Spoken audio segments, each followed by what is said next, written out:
केंद्रीय सूचना प्रसारण एवं खेल मंत्री अनुराग सिंह ठाकुर शनिवार को एक दिवसीय प्रवास के दौरान कुटलैहड़ विधानसभा क्षेत्र के थाना कला पहुंचे, जहां उन्होंने कुटलैहड़ भाजपा द्वारा आयोजित किए गए त्रिदेव सम्मेलन में सहभागिता की और पार्टी के वरिष्ठ कार्यकर्ताओं को पार्टी की विचारधारा सहित आगामी कार्यक्रमों से अवगत करवाया। इससे पूर्व भाजपा कार्यकर्ताओं ने केंद्रीय मंत्री का गर्मजोशी से स्वागत किया। इस मौके पर केंद्रीय मंत्री ने जहां एक तरफ केंद्र की मोदी सरकार के 10 साल के कार्यकाल को जमकर सराहा, वहीं दूसरी तरफ प्रदेश की सुक्खू सरकार को भी लपेटे में लिया। प्रदेश सरकार द्वारा केंद्र पर लगाए जा रहे आरोपों के संबंध में पूछे गए सवाल का जवाब देते हुए केंद्रीय मंत्री अनुराग सिंह ठाकुर ने कहा कि हिमाचल प्रदेश की कांग्रेस की सरकार को रोने की आदत हो चुकी है। उन्होंने कहा कि हिमाचल प्रदेश में बाढ़ के रूप में आई भारी आपदा के दौरान केंद्र सरकार ने यथासंभव हिमाचल प्रदेश की मदद की। यहां तक कि राहत टीमों को भेजा गया, हेलीकॉप्टर यहां पर तैनात किए गए।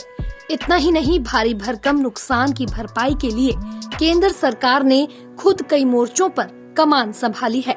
इसके अतिरिक्त आर्थिक रूप से भी हिमाचल प्रदेश को मदद दी गई। लेकिन अब भी कांग्रेस के नेता और सरकार के पदाधिकारी इस तरह के राग अलाप रहे हैं, तो वह निश्चित रूप से अपनी गलतियों को छुपाने के लिए जनता को भ्रमित करने का प्रयास कर रहे हैं। लेकिन जनता सच जान चुकी है और कांग्रेस को जवाब देने के लिए लोकसभा चुनाव का इंतजार किया जा रहा है। जिनके पास मोदी जी जैसा नेता हो और उपलब्धियों वर्ष भरे 10 वर्ष हों, उनको चुनाव में जाने का सदा इंतज़ार रहता है कि चुनाव आएंगे, हम फिर एक बार अपनी उपलब्धियां बताएंगे। अपने नेता के नेतृत्व में जो देश का नाम बढ़ा है, उसको लेके वोट मांगेंगे। जो कहा वो किया, सारे वायदे सारे काम वो पूरा किया है और भविष्य में भी देश को आगे बढ़ाने के लिए हर तरह के प्रयास करेंगे। देश आगे बढ़ रहा है और आगे बढ़ाएंगे। मुझे लगता है एक रोने का आदत पड़ गई है कुछ राज्य के कांग्रेस के नेताओं को। जब से सरकार आई है कुछ काम तो नहीं कर पाई, बार बार रो के दिखाए हैं। और इसका साफ नज़र आता है कि जहां आपदा के समय इनके नेता भारत सरकार के अन्य हेलीकॉप्टरों में घूमते रहे, वहीं पर जो आम जनता को सुविधाएं देनी थी वो नहीं दे पाए। मोदी सरकार ने कई बटालियन अपनी यहाँ पर भेजी और यहाँ पर एनडीआरएफ की बटालियनों ने राहत भी दी, मदद भी की। 1762 करोड़ रुपया एनडीआरएफ से मदद की। लगभग 16,565 मकान मोदी सरकार ने दिए, जो 1,70,000 रुपया पर मकान है।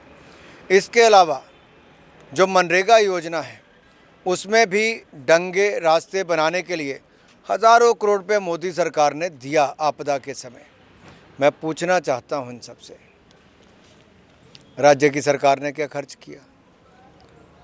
भाई भतीजावाद किया? केवल कांग्रेस के नेताओं को तरपाल से लेके मदद देने का काम किया? आपदा में भी जो अवसर देख के इस तरह के काम करें, लोग उनको जवाब देने वाले हैं। ये केवल रोने धोने का काम इसलिए कर रहे हैं क्योंकि 14-15 महीनों में इनकी सरकार ने ना 1,500 रुपये प्रति महिला को प्रति माह जो देना था नहीं दिया, 2 रुपये किलो गोबर, 100 रुपये लीटर दूध खरीदना था नहीं खरीदा, 5 लाख युवाओं को सरकारी नौकरियां देनी थी नहीं दी, और अब इनकी चोरी पकड़ी गई। कहते थे हमने सरकारी नहीं कहा, प्रियंका गांधी से लेके इनके घोषणा पत्र तक सब में नज़र आता है कि इन्होंने सरकारी नौकरी देने का वायदा किया था। पर ये तो कांग्रेस है जिनका तरीका ही झूठ बोलने का है। झूठ बोलते हैं, वोट लेते हैं, फिर भूल जाते हैं। दैनिक सवेरा के लिए ऊना से राजीव भनोट की रिपोर्ट।